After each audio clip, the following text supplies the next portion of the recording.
Hello there guys, and welcome to Mad Doc Minis. In this video I'm going to be having a look at a super cheap version of a Vulture Gunship for Warhammer 40,000. Now this thing I got is from Temu. That's probably going to cause some problems with some of you, and I get it, I understand, but I don't mind taking the flak for it. I'm putting the video out there, I'm putting myself out there, it's fine. I expect that. But don't have a go at each other, guys, in the comments. You don't need to get personal or rude with each other. If you want to have a go at someone, have a go at me. I'm the one putting the video out. So with that in mind, let's take a little look at this thing.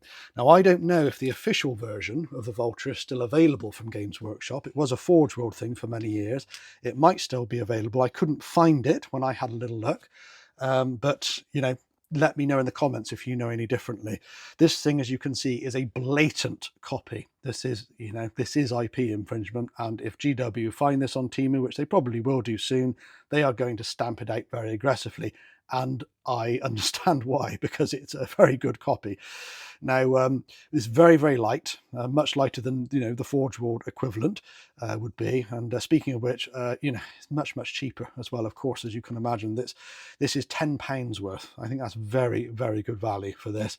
A Forge World kit would be multiple times that and not be as good in my view. I've had it with Forge World. I've had lots of it over the years, and it's terrible for the money that they charge you, and whatever excuses they want to put out there, like it's an expert kit or things like that, they can do one. It's awful. So you can see here two main sections. This is the first one that I got. I got two of these. I like this so much I got another one about a week later, and it's just a little different in how it comes together, as you will see. But this one, very basic, got a square peg there that I've already pushed into a hole, and it corresponds with another hole here, and that pushes together very easily. You might want to put a bit of glue in there. It's not the most secure bond, but it's pretty good. And there you go. That's kind of it done. There are a couple of bits to stick on. As you'll notice underneath, you've got molded on weapons here. There's no weapon options because it's such a cheap thing. You could chop those off and muck around under there if you wanted to, but that's how it comes. And now you've got these little leg supports that go underneath here. This is to stop it tilting back when you put it flat on the ground. I hate them, and I'm going to leave them off of this particular model, so I want to find a way around this, counterweight it at the front or something, but that's kind of what they look like under the fuselage. Terrible looking things. So they can go and hang around over there. The landing gear on the front is separate, although on my ones that I received it was already attached and pushed in. Now, if we turn that over, the only other thing you've really got to stick on in this case is the tail wings, and they go onto little slots on the side of the booms there. They kind of hold around, as you can hopefully kind of make out. They need to be super glued. That won't hold on by itself, but there you go. That's it. Now, the second one comes together slightly differently. I think someone probably had to think about it, and they decided to break it down into more parts.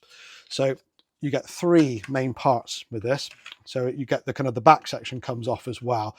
Now you'll notice it comes together differently as well. You've got these little clips here, which come separately. They're totally reversible and symmetrical. You just push them into little slots like this. You can slot them in either one of those, and then they kind of clip together.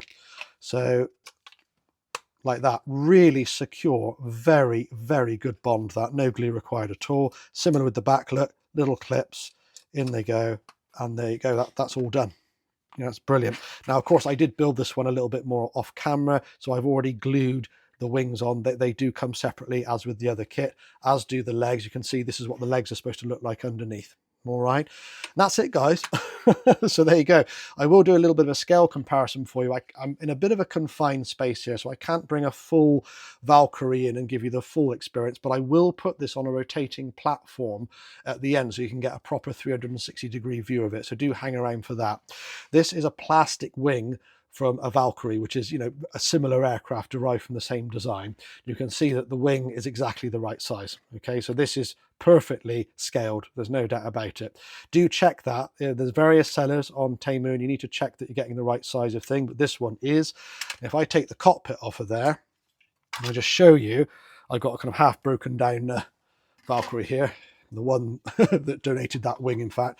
But you can see here the kind of cockpit section, we haven't got the canopy on, remember, here, but you can see it is indeed the right size and shape. It's all correct.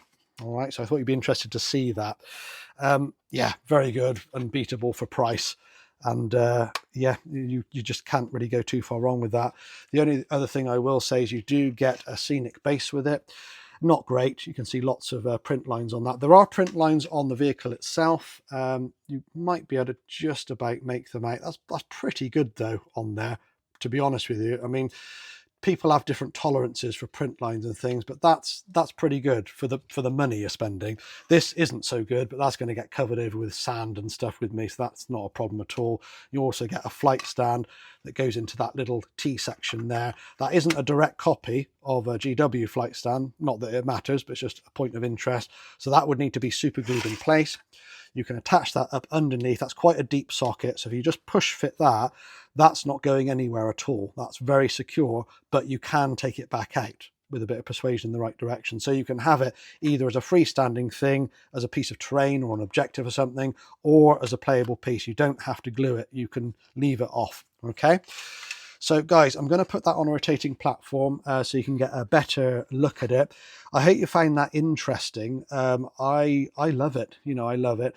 But just a reminder, just be nice to each other in the comments, and if you want to have a go at me. I did do a little poll just to see if there was interest in seeing more of these videos, although the sample was limited. The overwhelming response was yes, which is why I've done another one. Okay, so look, do take care, and I will put some music on so you can have a good old look at this without me waffling on in the background. I'll catch you in another video soon. Cheers.